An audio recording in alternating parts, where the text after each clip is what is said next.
Seluruh insan aparatur sipil negara atau ASN, TNI maupun Polri dan pensiunan mendapatkan kabar bahagia.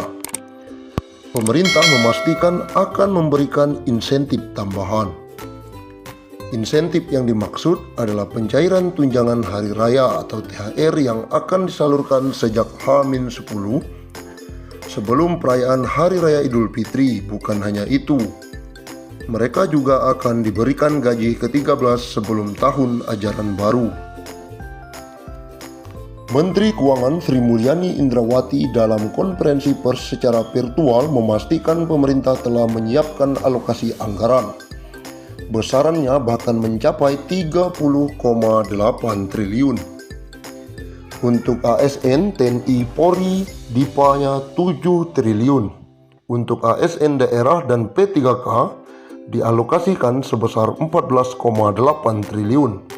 Dan untuk para pensiunan dialokasikan anggaran THR sebesar 9 triliun, kata Sri Mulyani akhir pekan lalu. Adapun THR yang diberikan pada tahun ini mencakup komponen gaji pokok dan tunjangan melekat. Tunjangan yang dimaksud antara lain tunjangan keluarga, tunjangan pangan, dan tunjangan jabatan atau tunjangan umum. Sementara itu, Bendahara Negara juga memastikan pemerintah akan menyalurkan gaji ke-13 bagi para abdi negara. Insentif yang kerap diberikan setiap tahun ini akan dikucurkan pada Juni 2021 mendatang.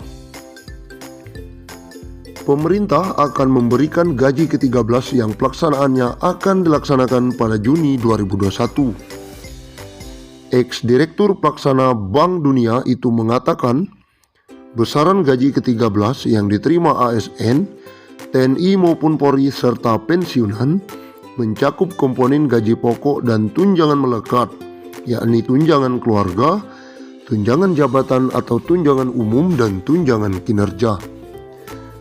Dengan ini kita harapkan ASN, TNI, Polri, dan pensiunan tetap fokus menjalankan tugas secara penuh, dedikasi, dan tetap merawat dan menjaga Indonesia.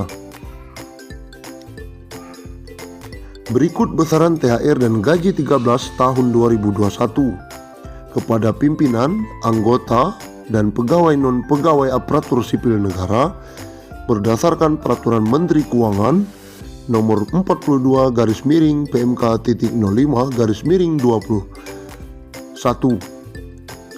Pimpinan dan anggota lembaga non-struktural, ketua atau kepala atau dengan sebutan lain Rp9.592.000, wakil ketua atau wakil kepala atau dengan sebutan lain Rp8.793.000, sekretaris atau dengan sebutan lain Rp7.993.000, anggota Rp7.993.000, pejabat eselon 1 atau pejabat tinggi utama atau pejabat pimpinan tinggi madya Rp9.592.000, eselon 2 atau pejabat pimpinan tinggi pratama Rp7.342.000, eselon 3 atau pejabat administrator Rp5.352.000, eselon 4 atau pejabat pengawas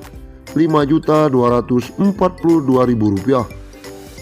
PNS atau ASN dengan jenjang pendidikan. Pertama, pendidikan SD SMP sederajat, masa kerja sampai dengan 10 tahun Rp2.235.000, masa kerja di atas 10 sampai 20 tahun Rp2.569.000, masa kerja di atas 20 tahun Rp2.971.000. Yang kedua, pendidikan SMA atau D1 sederajat, masa kerja sampai dengan 10 tahun Rp2.734.000, masa kerja di atas 10 sampai 20 tahun Rp3.154.000, masa kerja di atas 20 tahun Rp3.738.000. Pendidikan D3 sederajat, masa kerja 10 tahun Rp2.963.000. Masa kerja di atas 10 sampai 20 tahun Rp3.411.000. Masa kerja di atas 20 tahun Rp4.046.000. Yang keempat, pendidikan S1 atau D4 sederajat. Masa kerja sampai dengan 10 tahun Rp3.489.000. Masa kerja di atas 10 sampai 20 tahun Rp4.043.000. Masa kerja di atas 20 tahun Rp4.765.000. Yang kelima, pendidikan S2 S3 sederajat. Masa kerja sampai dengan 10 tahun Rp3.713.000. Masa kerja di atas 10 sampai 20 tahun Rp4.306.000. Masa kerja di atas 20 tahun Rp5.110.000. Gaji ke-13 pensiunan 2021 cair pada bulan Juni 2021 tanpa tunjangan kinerja atau TUKIN. Hal itu sebagaimana diungkapkan Menteri Keuangan atau Menq RI Sri Mulyani. Pemerintah akan memberikan gaji ke-13 yang pelaksanaannya akan dilaksanakan pada Juni 2021, ujar Sri Mulyani.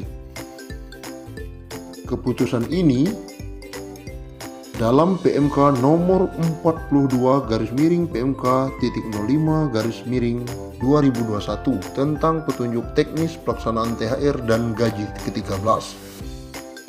Berdasarkan PMK itu, selain gaji ke-13, mereka juga akan mendapatkan THR. Namun untuk THR ini belum ada penjelasan lebih lanjut dan detail dari pihak pemerintah. Adapun ASN yang berhak mendapatkan THR dan gaji ke-13 antara lain PNS dan CPNS, P3K, prajurit TNI, anggota Polri, dan pejabat negara. Sri Mulyani menyampaikan, seperti halnya tahun lalu, gaji ke-13 tahun ini juga tidak akan disertai dengan tunjangan kinerja. Meski begitu, Sri Mulyani berharap penghapusan komponen tunjangan kinerja ini tidak mempengaruhi fokus PNS, TNI, dan Polri dalam melaksanakan tugas dan menjaga Indonesia. Lantas, berapa besaran tunjangan kinerja yang tak dimasukkan dalam gaji ke-13? Berdasarkan Peraturan Kepala Badan Kepegawaian Negara Nomor 20